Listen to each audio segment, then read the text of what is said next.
Had to restart this one. All right. Um, this is a little short add-on to Nuanced Views 8 about time travel. Keeping it a little bit light since it's fictional as far as we know. But kind of recapping a little bit. When you see movies about time travel, you go back in your regular clothes. Everything on you, let's say you go back to even 30 years ago, but certainly 50, 75, something like that. You can't use any of the money that you have on you. None. You can't use any of the money. The date is way newer than the time you're going back. I mean, I don't have my wallet right with me right now, but look how often they've been changing up cash in the United States. I don't know how it is in other countries, but they've been changing it so often. They've been changing even the change and all that. And you really couldn't carry that anyway. It's just too much weight for what you might end up needing. So about the only way you could do that is you would have to, in preparation for going back in time, you would have to first find the oldest cash and change or whatever else.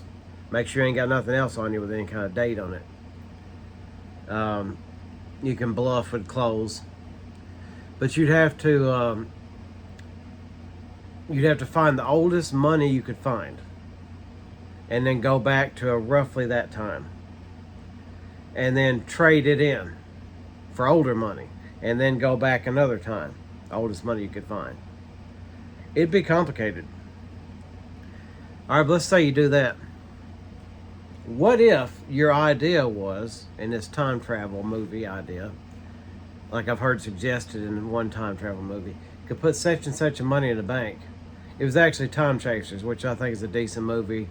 Riff Tracks has done it, and it's been on Mystery Science Theater. Good movie, good people behind it.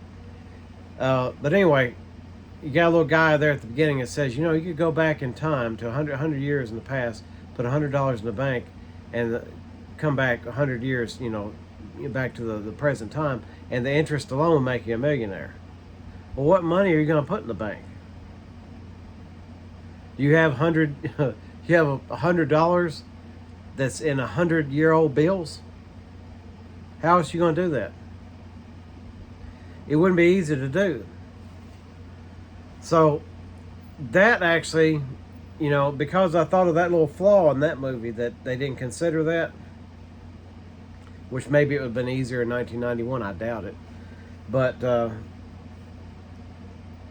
and maybe they're just bypassing that would have to happen. They'd have to go in segments because they keep having to sort of launder their money to be old enough money to be accepted by the bank.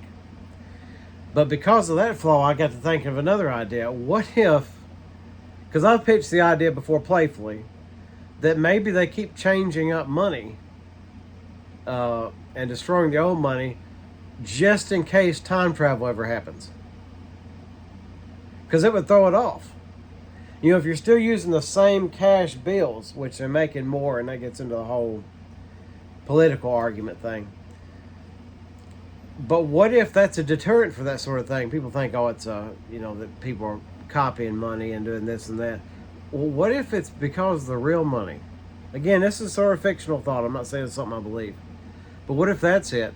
It's to deter time travelers. Because if they landed, if right now is one of their stops from, say, 50 years in the future, they're going to have a hard time. And a matter of fact, that would also help getting rid of the cash. That would deter time travel. Because you can't go back and get cash if there's no cash. That makes this big hole right there. Like if there's some point in the future where it's a cashless society, which I don't think that'd be a good thing. Not the way that they're trying to do it anyway. You couldn't make a stop because you'd have to have the credit. So in essence, you would go back in time. There's nothing to transfer. Like if you're in a future where there's no cash, you got to go back in time. You got to get money somehow, right? More than likely. How you going to do it? You got nothing to bring from the future that's not going to tell that you're from the future to trade for money. It'd be pretty difficult, pretty complicated. Actually, I have some ideas of things you could trade, but we're not going to we're not going to mention that on this video. But also, you go back in time. Well, what if that's part of the reason why inflation is happening? Again, movie idea. I'm not saying this is really happening. What if part of the idea of inflation is to make sure no time-traveling poor people are ever able to come up with money? Because you could take your measly little money that you have here and somehow do that little transfer thing where you go back into the past and you put it in the past. But inflation eats anything that you saved. I mean, this has kind of happened to retirees anyway. They had all this money back, but everything went up, so now the money they had put back is not enough. So it's just a few little scattered ideas. If you're going to make some time travel movie, you better put a little bit of thought into it. I mean, it's a hard enough concept to pass anyway, but funny enough, reality makes it a lot harder to write that sort of a fictional movie, an idea. There's a lot of details in there that aren't necessarily fun to put into the movie. But anyway, I'll probably have more on that later. It's a pretty complicated little subject.